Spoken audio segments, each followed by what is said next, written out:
Hello, welcome. We are live. I'm Melissa, and this is 4 keys to unlocking your intuition. I'm really glad you're here, and I'm going to do my best to um, run this program for the first time going live. And the chat's set up. If you have any questions, you can dive in and I'll get to them, here and there. I hope the lighting's okay. I hope it looks okay in here. Maybe it's a little funny. Okay. So let's get started.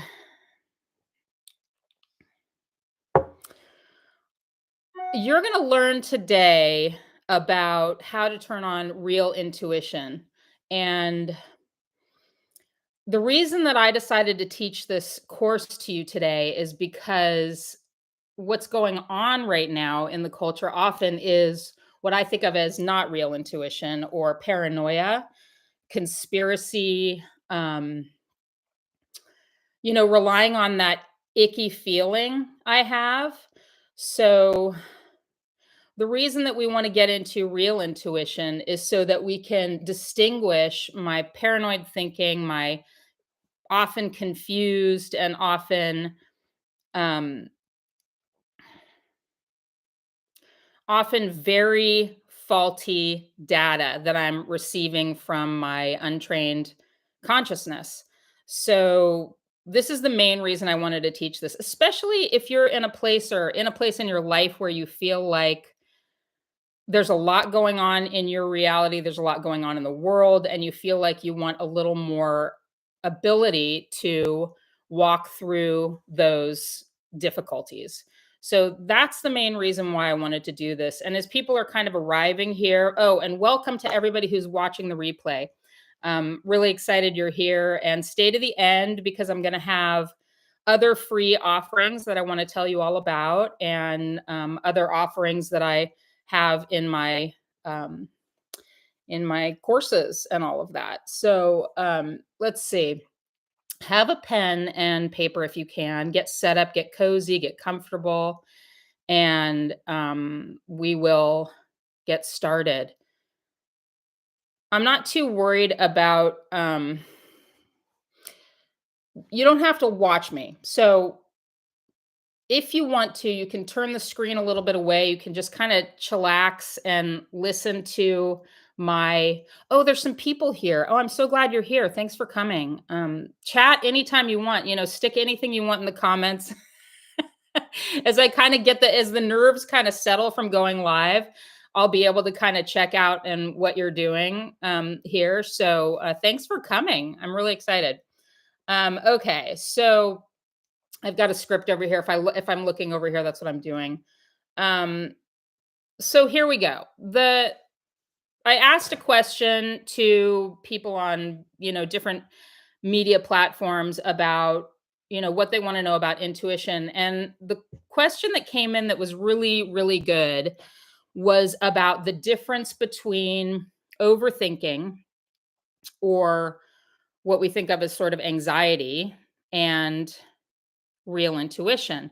Because that thing I was talking about in the introduction, like my I'm having a bad feeling about something, it must be true. It turns out when I'm thinking about something that I think is true and it feels bad, that's actually probably not true. That's what we call the, future tripping or paranoia or whatever that is. And so this brings us to the very first part of the 4 keys. This is the first key. So, what we want to do first is we want to address the pitfalls. And pitfalls are the things that we get good at that aren't actually going to be helpful for our, training our intuition. And I already talked about paranoia and all of this, the fantasy mind, the mind that is making up a future. We call this future tripping sometimes, but you know what I'm talking about. It's the thinking, the spinning, the loop, the tape rolling. These are all part of mind. So the first key is to get through those pitfalls by knowing that I'm thinking or I'm in my mind instead of in my, well, we'll get to that part, but I want to be noticing that I'm in my mind. So that's the very first key and the main pitfall. So what does the mind do? The mind will make up stories and fantasy. The mind will think about bad futures, future trip. The mind will come up with scenarios. Well, it could be this or it could be that. It could be a disaster waiting to happen, right? So, and if there's something going on in your life right now, just kind of keep that in the, burner for later on when we get to a little practice. But so the mind will kind of work on those things. And so that's the first key. This is the maybe this is the most important key, is to recognize that I'm in mind and I am thinking about um this thing in the future or this issue. So the question that we started with, what's the difference between intuition and overthinking or anxiety? It feels bad. And this is crucial, like underline that if you're writing this stuff down. It feels bad when I'm in my dystopian fantasy, when I'm in the future, when I'm in the images and the ideas, it feels bad. And so the next part of that, of this mind stuff thing, is that I'm going to be completing the cycle or finishing this idea and concretizing it or coming to a conclusion. I'm going to come to a conclusion if I'm in this bad feeling in the mind. And major pitfall to believe you have this information about the future and know what's coming your way, but just think about all of the predictions people have ever made. A few come true, and then people get really excited about the few predictions that came true. But you know, here we are all the time having our own sort of prediction mind going, and none of it's coming true. Every once in a while, we'll get to that part. So the false conclusions, that's a big deal, is making up what you think is going to happen. Okay, that comes out also in mind reading. That's so thinking that what other people are doing or thinking. And, that comes under the heading of projection for a lot of us. Okay, so let's get to the meat of the pitfall. So we're in the pitfall. We're in the first key. It feels bad. That's the main thing. It feels bad. So I will be tripping in the future, thinking about a disaster waiting to happen or upset about something that something's going on, and I will be not feeling good. It'll be a recoil. Just think about anything that you're afraid of in the future and you're going to get a recoil. Okay. So that's the thing. And the takeaway. So the takeaway here on this is, if it's in the mind, if it's in the mind, if it's thinking, it's not going to be true. Even if there's a little grain of truth in it, it's not going to be true. So we want to get it that pitfalls are going to be coming from thinking in mind and looping. Okay. So I'm just going to look at the chat. Nobody's chatting. You certainly can. And if you're watching this on the replay, I will come back and I will look at these comments and I will attend to them as best I can. Okay, so no questions on pitfalls. Like nobody wants to challenge me on conspiracies or dystopian fantasies. Okay, so if it's not the mind, right, then it's going to be something else. And now we're going to get to key two. So we're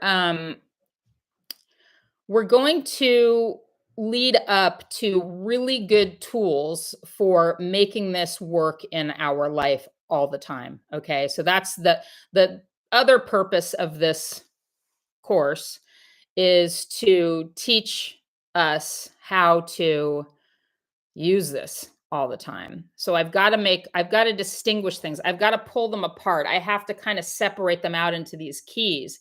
In the end, it comes together as one, main tool, intuition, but I've got to kind of separate it out. So it's kind of like in the shadow work world, we call this dismemberment. So we're taking it apart, we're pulling it apart, we're really looking at all the pieces. Okay, so part two, this is the second key. We call this the green light. And I'm sure if you're already working with, some kind of idea about manifesting or some sort of, you've heard of this green light, red light thing, right? It's a little different in the way that I'm teaching it. And so I want you to really consider this. The green light is when things are going well and you're not really thinking, right, about what you want to do next. You're just sort of like moving that direction. You're like, oh, I want to go this way or I want to go that way. That's your intuition working. That's why it's your birthright, because it's already happening. You're already using your intuition all the time. Okay, so this is where we want to get what the I'm getting hearts. Thank you. Um, this is where we want to get that your green light is coming from body. That's key number two, body. Okay. Your green light comes from your body, mind, your energy. And guess what? The mind stuff makes you feel bad and recoil. The body stuff, you want to feel good and you're going to move forward. It's going to be what's the opposite of recoil? Coil? No. Anyway, so we get good at, a lot of us, are maybe already pretty good at intuition because we've had a lot of experience being embodied. Maybe we do a lot of yoga or, movement practices. Maybe we're already involved in somatics. And so we've got this body mind thing running pretty well already.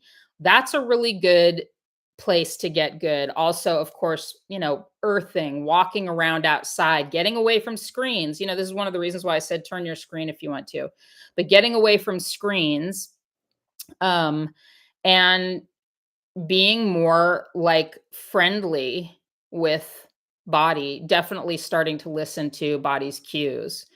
Okay, so this is about, okay, this is a toughie.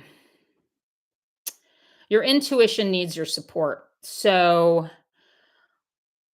what happens when you start listening to body is you start changing your what you do. You start changing your life and where you go and what you do and what you eat and how you act and all that kind of stuff. So this is really where we're starting to consciously support our instinctual self. And instinct and intuition are very closely related, but what I want to do is check in, drop down, feel, be in the presence of my here now body space self. So sometimes we think of this as landing. We land in the here and now because when we're in mind and we're in the future or the past or somewhere else, we could be like anywhere. You've all done that, right? Been driving and then not known where you've been, and then you land and you're like, oh, I'm on this cross street right now. Okay. So we want to land. And now what we're going to experience around that is that another tough assertion I'm going to make, that when we land and when we are using real intuition, it's going to feel good. It's essentially going to feel like a yes or yummy or just a good feeling in body. That's even when there's a disaster looming. Okay. So even if you are heading in your car towards a car accident or something, not you, but there's one up ahead, right? I'm trying to, okay. So even if you're heading the bad feeling, you don't know what's up there, right? You don't even know that there's something up there. It's just, way up there. But something's telling you it would feel better to get off the highway right now or get off this road. That's what I'm talking about. That's the good feeling that comes even if there's something difficult happening. This is crucial. If there's one takeaway that I really want you to have from the whole course today, it's that no matter if there's something challenging or difficult coming your way, it's going to feel good here. It's going to feel like, I do this or I do that. Or you're going to have challenges in life, and intuition helps you meet them with this kind of tool. It's so simple, and this is going to get us to the next part. If you have any questions now, this would be good. I'm just going to look over my notes here. So, the yes feeling. Now, this is the part where we get into where I'm going to really start challenging your conspiracy brain. Um, this is the third key. We're already up to key 3, which is great. The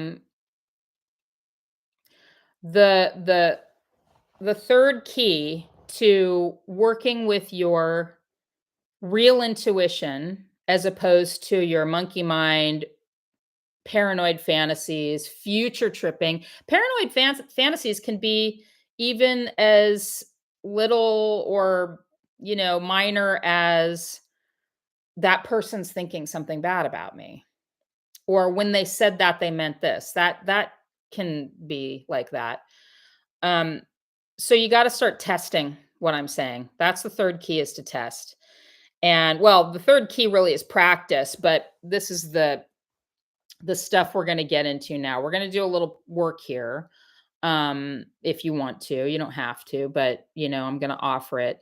So in order to get this tool working for you, you have to start using it. I know it sounds like obvious, but that means we can do it all the time. Do I want to wear this jacket or do I want to wear another jacket? And then instead of just going instinctually grabbing something, I'm going to take a moment to feel. Now, this is why this is so cool. Because we're in a world where we're conditioned to, if you're a certain age or a woman or, whatever, you're supposed to look a certain way. So this is where you get to come out of that conditioning. I'm going to do what I want to do, not what the world tells me to do. So this is why we start practicing with everything we do. We want to feel for the yes, and we want to feel for the no. We want to get the difference. So let's do a little exercise right now. And if your eyes are closed or if you're kicking back, just take a moment to look around the space you're in and just kind of take a gander. And what I want you to do is see something that you don't like. Maybe it's a mess. Maybe it's you know, something, piece of furniture somebody gave you that you wish you didn't take, whatever. And I want you to feel how this feels down here. Just kind of take a quick read. What you'll notice, most of us, is a little bit of a discomfort. So just take a moment to do that. It might feel like that recoil or, not such a great energy.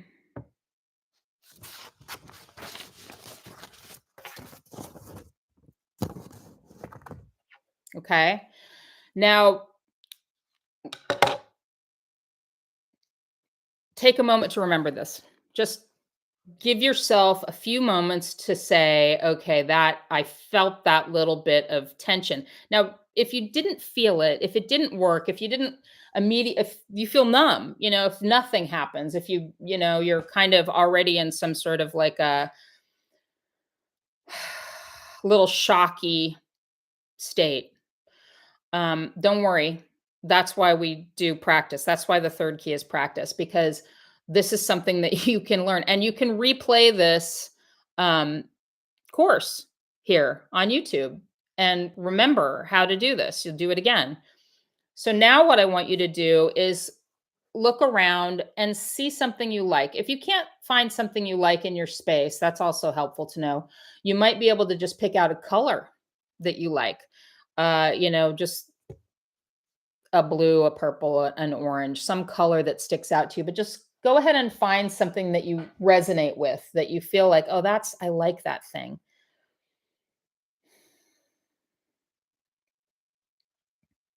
And then notice how that feels.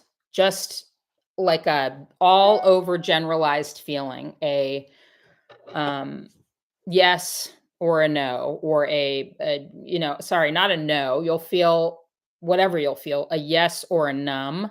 You might feel numb about things that you really like. That's important data. That's important to notice.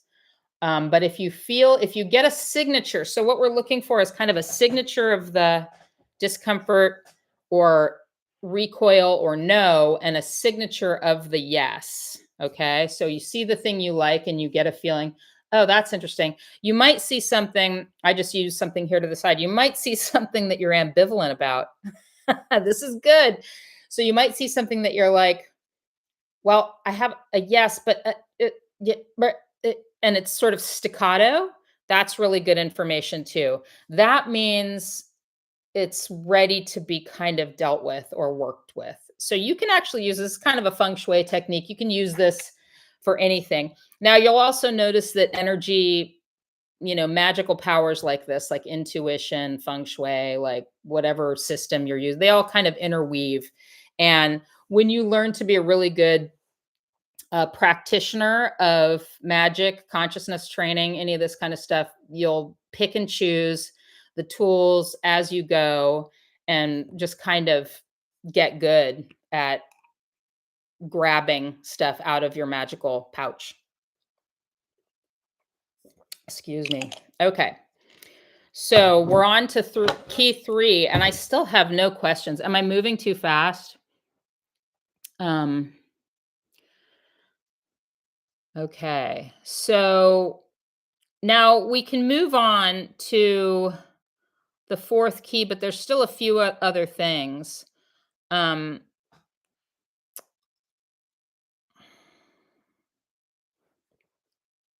okay, let's do it one more time. Let's do one more of these.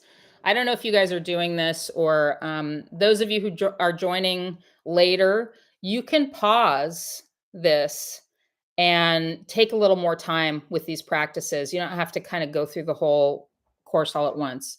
If you're here and you've had enough, that's fine. If you want to do this next one, try this also. So what I want you to do is think about something that you are um something that you are not looking forward to in the future. Like it could be a difficult call you have to make. It could be something bigger. And I want you to think about that thing in the future and do the same work, just a general reading of how it feels in your body.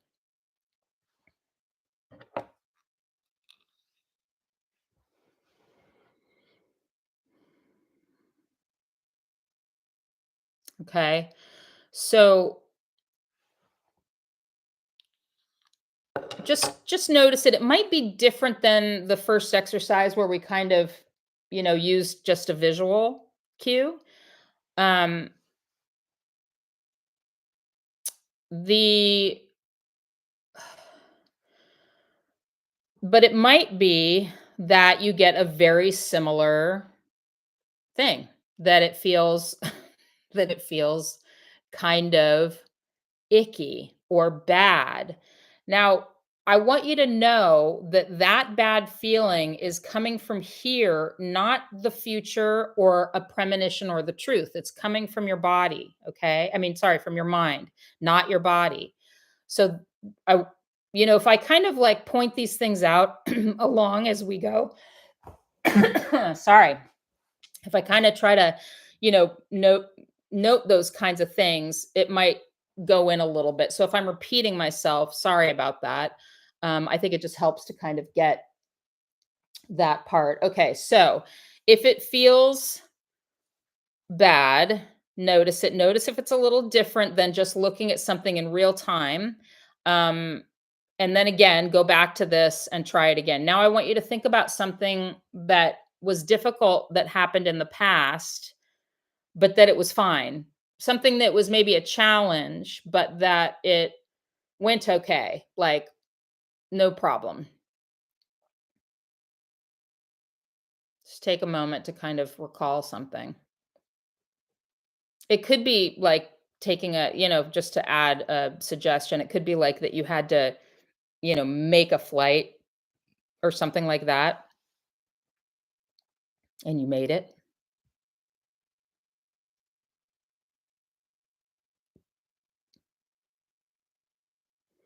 Okay. So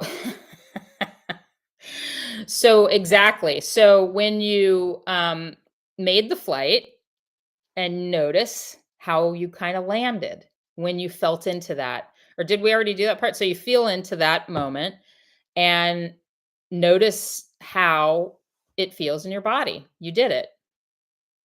You made it to the flight.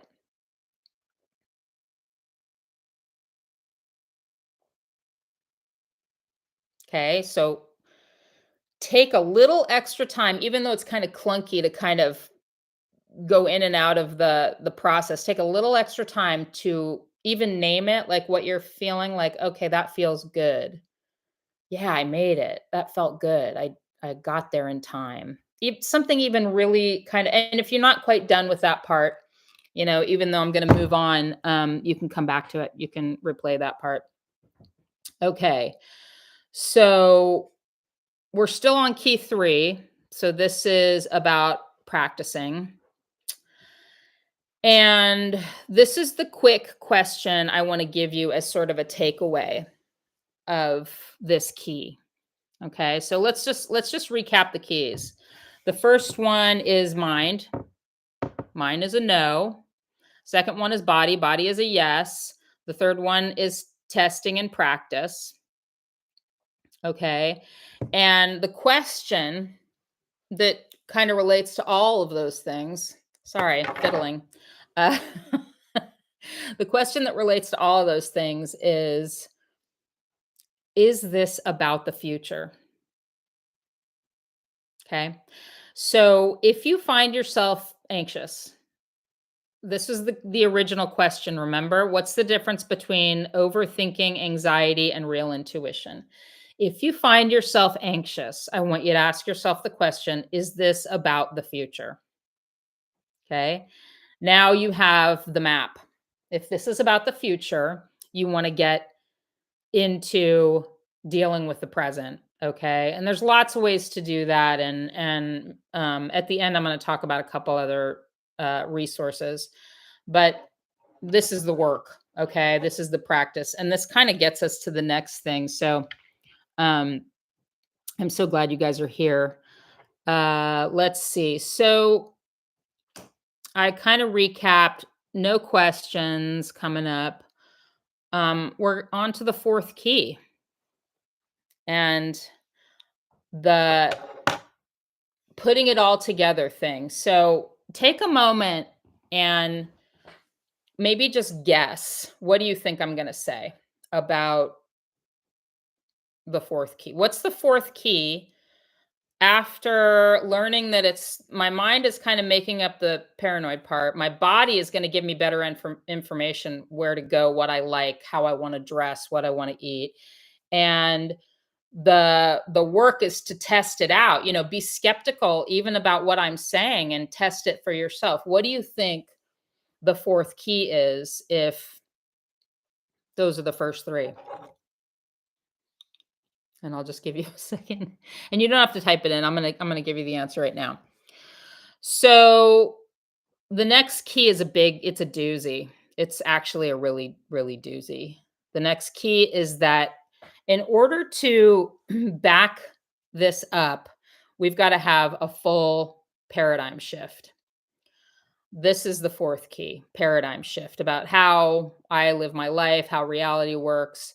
We talked about dismembering already. It's very dismembering and sort of this can be a dark night of the soul. This can be a underworld journey to suddenly realize that I have been doing what other people want, what I was conditioned to do, and not what I want or what I want to do.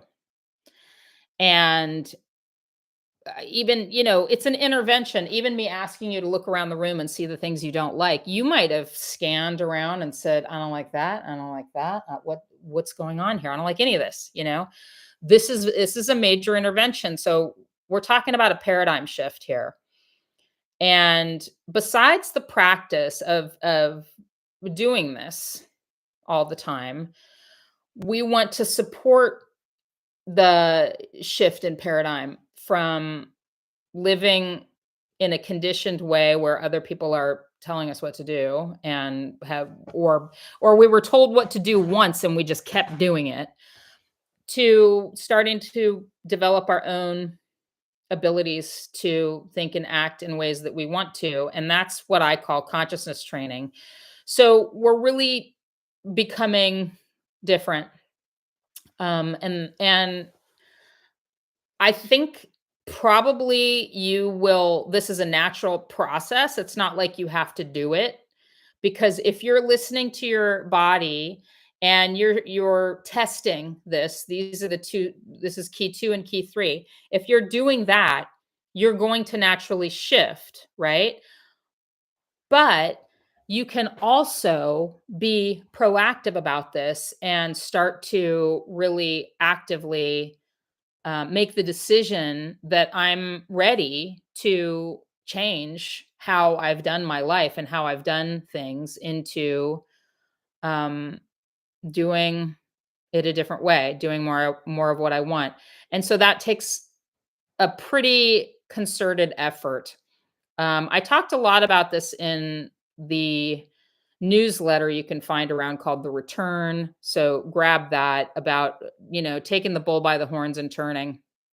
But, you know, the support system for yourself for a paradigm shift is huge. And I would suggest that you make consciousness training in whatever that means to you a huge part of your life. And intuition, here we go. This is the thing. I talked about this in one of those shorts. This is the key to help you the thing that makes it easier for you to do intuition is to use your intuition. So the more you do your intuitive self, the more you will be good at using intuition to do everything and to choose how you do the things in your life. So, the training, the study, the self-study is really important. You all have a pen and paper and you're taking notes, right? Have a journal, make that a big part of your life, at least for now. If you want to get on board with this consciousness training thing, then you want to be journaling and writing and shifting how you are with yourself, allying yourself, being with yourself, connecting with yourself. And the journal helps you do that. Um, and you don't always have to write about bad things.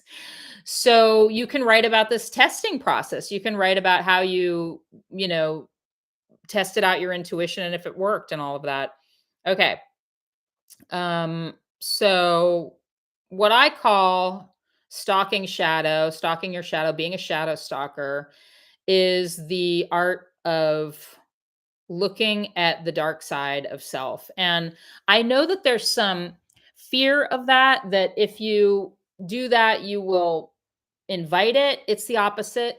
If you think about your own actions and your own behavior, just like and use your intuition to test out what I'm saying, if this is true or not. Is this true, what she's saying? If you get a bad feeling about it, it's the mind. If it feels kind of good in your body, you might have the opposite reaction. This might not be the right work for you. And you can, find work that is more based on like just the light side of things. But if you are really wanting to have a full, whole experience of life, that sounds kind of like a little bit ultimatumy. I don't mean to say that. Like, whatever you're doing is fine. But if shadow work is for you, okay, not for the people it's not for, but if shadow work is for you, then you're going to resonate with what I'm saying. So you want to stalk your shadow. You want to make that a huge part of your Oh my god, I'm so happy to see you're here. Okay. So where am I? So that's consciousness training is where it's at. Paradigm shift, stalk your shadow. You've got to start really questioning your mind. You have to start. This is, I mean, if you want to know where shadow is really being generated from, it's going to be your mind. Suppressing the dark things, hiding the dark things. So you got to start questioning your mind and those paranoid ideas and your enemies, all the things that you projected onto bad things. You got to start questioning that stuff. Um, and you want to question it with the body mind, the yes or no. So here's the thing, and I don't know if I made this clear, but whenever you're choosing a yes, yum, take a left turn, there's going to be a no. It's going to be, I don't want to go right, but it's not going to feel bad. Like, oh God, if I go right, everything bad will happen. It won't be like that. It'll just be like, oh, it feels good to go. And you didn't even notice that you didn't go right. And you didn't even notice the bad feeling. And that's how intuition has been working already for you your whole life. You've just been choosing the things you want and the directions to go, and it's just felt good. So the things you haven't done, all the multi-universe things you haven't done, were the bad things, and you didn't do it because you used your intuition.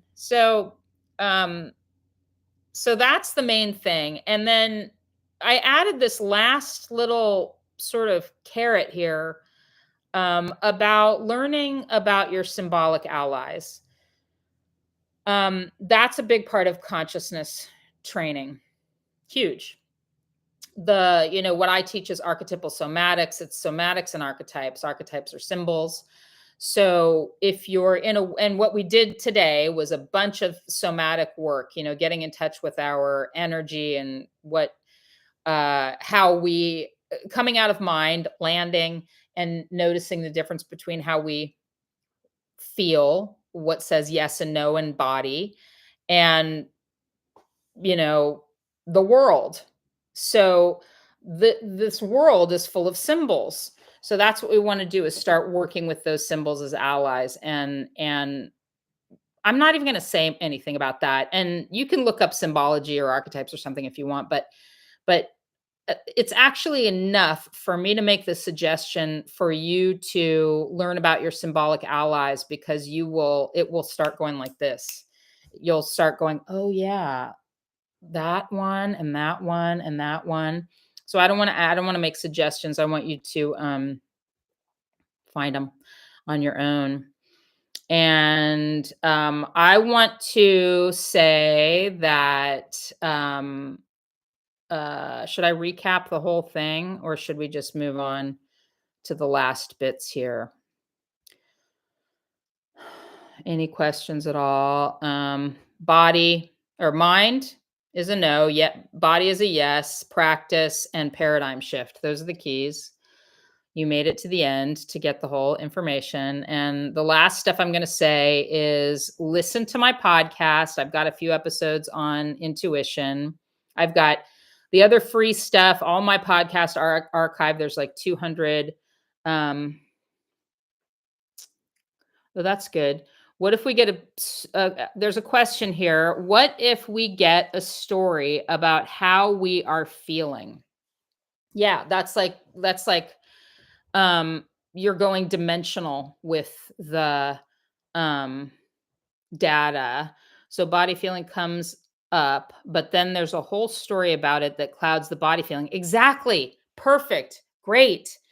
So this is how mind takes back its superiority, is to convince you that it's right, and what you're actually sensing or feeling sensation wise isn't right. So this is a great question, because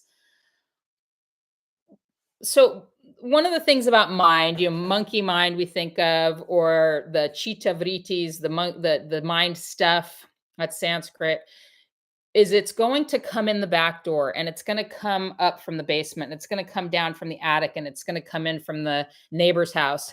Mind is going to continually try to get back in, front.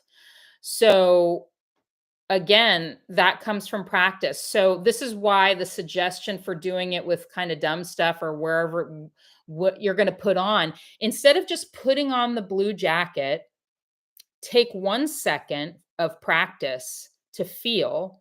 And so that's totally bypassing the mind. You can just, and it's for something that isn't high stakes. So your mind isn't going to be like, oh, but this, you'll die if you don't do this. Mind is just going to let you have that one. Mind is going to go, okay, she's just picking out a jacket. Why do I need to get involved? Let her feel. Okay. So if you start doing a bunch of those, then you'll have a lot less of mind trying to reassert itself. Was that a good answer? Questions are great. Makes sense. Okay. Yeah. Practice. It's again, the so much of consciousness training has to do with just practicing. And then so if you've been doing it with mind all this time, but your body sensations are like this, and you barely ever listen to that stuff. And then you start practicing all the time, and you practice and you practice and you practice. Suddenly, right? Okay. So, this has been fun. I had a lot of fun doing this. I'm hoping it makes sense. If there's anything that comes up later, great feeling. Yeah, if anything comes up later, come back, leave me comments. Other offerings are courses and one-on-one coaching, and you can get my shadow stalking course right now. Shadow stalking 101. I'll if I can figure out how to put it in this information here, I'll do that. I'll edit the thing. And there's other workshops coming up and archetype stuff, but and come back to the channel because there'll be a lot more here. Any other questions from anybody? I do a coach training which is basically advanced shadow stalking and shadow work. You can find me at synchrosoma@gmail.com. Anything else? Questions were great. I really appreciate that. And I will do it again. Anything else before we go? Or I guess I'll say, signing off, embodied blessings for all. See you next time.